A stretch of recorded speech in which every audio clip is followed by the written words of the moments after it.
just really proud of our football team, proud of our coaching staff.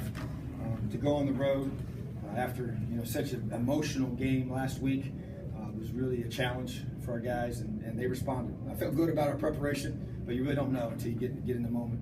So just so proud of our staff and the unselfish nature that this group has. And we made mistakes, and we'll learn from those. But a lot of those same guys that did bounce back later in the game. So huge win for our program to go on the road and beat an ACC opponent at their place. It's pretty special.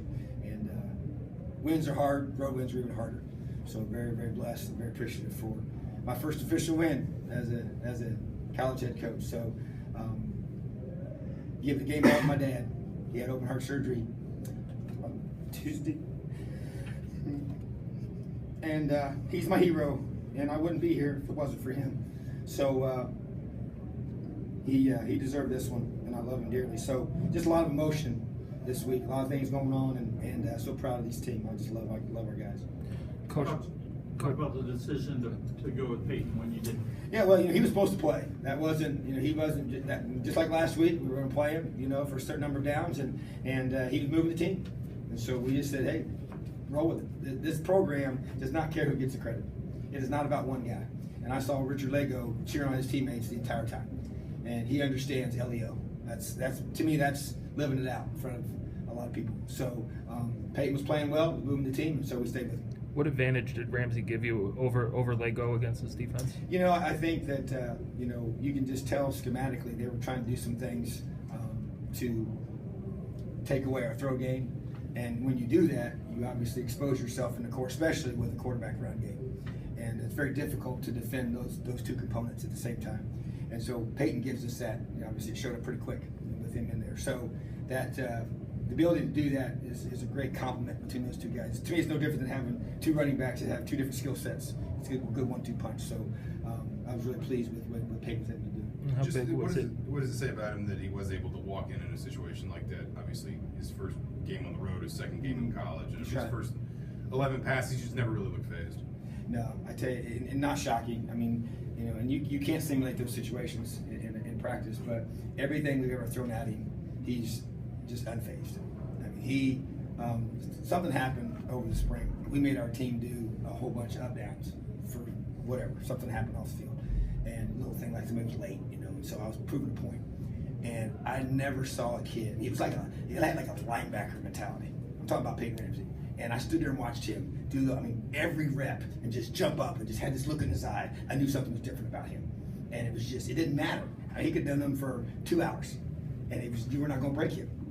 And that's what I saw out of him. And so to come in this situation and to play the way he did, it's impressive for sure. So, but you got to have multiple quarterbacks on your team, and so that's obviously what we have. Special teams played a huge role in this win. Can you talk about what Sean Harris's impact on the return game, and then how nice it was to have Griffin Oaks hit those 2 long field goals into the win? Huge. I think the first one was 51. Is that correct? Yeah. It was 47 into the win. Wow. I mean, they even had a returner back because it was such a long kick into the wind, and he nailed it. So just once again, so proud of him.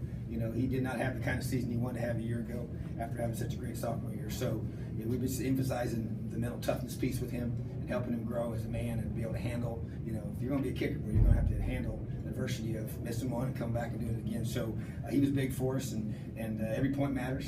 Jay Sean in the return game was big. He mishandled one earlier, and why he caught that one I'll never know. But I don't think he'll ever do it again. But Coach said, "Hey, should I take him out?" I said, "No, put him back in there." And I said, "I believe in him. He needs to know we believe in him."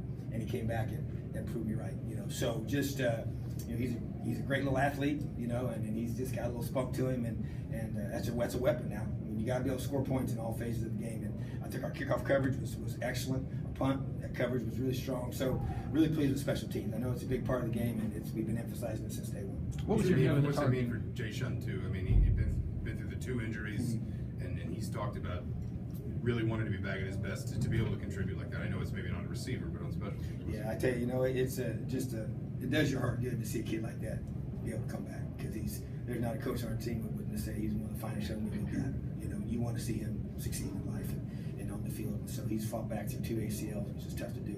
And for him to be able to come up big today, we're so proud of him. So but you got to have, everybody's got a role to play. That's his role, and that's what he's doing on this football team to help us get better and play as a reserve role as a slot receiver. And he's going to do that the best of his ability. What was your view of the targeting play there? It was a momentum swing there. Yeah, that was tough, boy. As a matter of fact, it didn't even dawn on me that I didn't know I didn't know why they were reviewing it. I asked the official. I thought they were just going to review it to see if it was a fumble or not, you know. And then I saw it on the screen, and then the guy on my RSL, I said, well, they might be. He wasn't sure either, so they might be reviewing it for targeting because they're allowed to do that. And my stomach just, you know, I was like, are you kidding me? So, and I went up and down our sideline, and I said, hey guys, defense, get ready. You don't know what's going to happen. And you know, we studied this concept in the off season from the Navy SEALs. They call it sugar cookie, where you get this basically something that for no, you know, fault of your own, you get penalized. You got to do some penalty, and we've been trying to do that to our team to get them mentally tougher.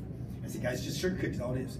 Life's not fair sometimes, and whether the call, you know, I'm not going to say they made the call. They made the call, but we got to deal with it. We got to respond, and our kids did. So sometimes you hate to have those things happen, but they can be the best thing to ever happen because they teach you how to be a mentally tough football team. And so to me, that was a blessing in disguise. Early on, when you guys were struggling offensively, talk about your defense. They were putting some tough spots. Field position wasn't great for them. Just keeping you in the game until the offense gets Well, going. we wouldn't be the reason why. And I'm counting that in our guys, and we held them to 55 yards rushing. We take a lot of pride in our defense and them not running the football.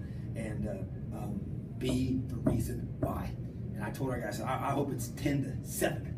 If that's what it comes down to, we win the game that way. But you want that mentality on defense. Obviously, offensively, you want to score more points, but defensively, I don't care. It doesn't matter what they do. If they don't cross that goal line, they can't beat us. And so, and they just kept bowing up, and then our offense got going, you know. And so, just so proud of her. Once again, it's just you better be resilient. You better be tough to play this game. So, really proud of our defense. Your decision not to go for it on 4th and goal at the 3. I mean, Yeah, go for yeah. it You and know what? not We take go the 3 through. points. Here's the deal. You're up by 10. So, you kick your field goal, you're up by 13. You know, we have this whole systematic way of studying the percentages of, it's kind of like a money ball for football, you know, going through it. And so basically we said they got to drive 97 yards. You know, we're still winning by 10 points. Because they're still, if you go up by 13, it's kind of a goofy number. So you can still score 2 touchdowns and lose the game. I mean, they can score 2 touchdowns and beat us. And so if they would have put us up by more than 2 scores, I would have been, if it had been 4th and longer, I would have not gone for it. But made the decision, and I'm glad we did it. To me, it was a smart thing to do. Coach, what's your thought going now forward with quarterback going into next week?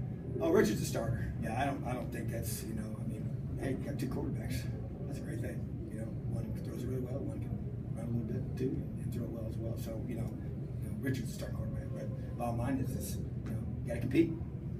Second half, you guys got that lead. You really started running the ball with Morgan Ellison, and it seemed like he kind of was wearing them down, kind of battered. Just talk about his Well, play. you know, he's a freshman that I said during fall camp he was one of the surprises. You know, and I really saw something in him. He's got a lateral quickness and a jump cut and a burst vertically that you can't teach. You know, and he's strong, and so really excited about him. I think he's going to be pretty special.